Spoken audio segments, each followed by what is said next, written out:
Hello, welcome to my daily blog. সকাল 7:20 উঠে গেলাম। কালকে রাতে ভেজানো জিরা পানি এখন খাবো। প্রথমে জিরাটা একটু নাড়িয়ে নিলাম। এখন যে কাজটি করতে হবে, সেই জিরাটুকু আমার একটু ছেঁকে নিতে হবে অন্য একটি গ্লাসে, তাই ছেঁকে নিচ্ছি। এখন যে কাজটা করতে হবে সেটা হচ্ছে ভালো মতো পানিটুকু সরিয়ে এখন এই পানিটুকু আমি একটু ওভেনে দিব, কারণ এটা একটু কুসুম গরম পানিতে খেতে হবে। তাই লেটস গো।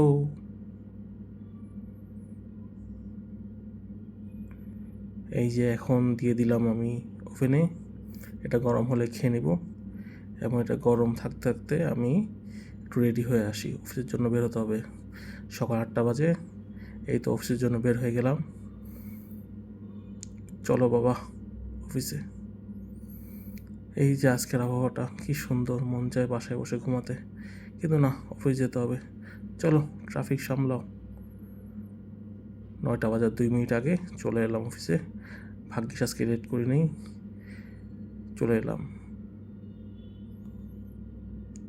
এখন খাবো সকালের নাস্তা। বাসার থেকে রুটি আর ডিম নিয়ে এসেছি, আর এই অর্ধেক শশাটা।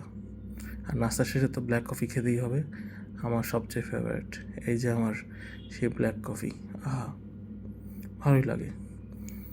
এবার দুপুরের খাওয়াটা দেখালাম না, একবার দেখাচ্ছি। এখন অফিসের টাইম শেষ, তাই বাসায় চলে যাচ্ছি। আহা, শান্তির বাসা। ক্লাস থেকে নেমে দেখলাম মামা বাদাম ভাজছে। বললাম, মামা 10 টাকার বাদাম দাও, সাথে লবণ দিতে কিন্তু ভুলো না। এই সেই 10 টাকার বাদাম, আর এই সেই মজাদার লবণ।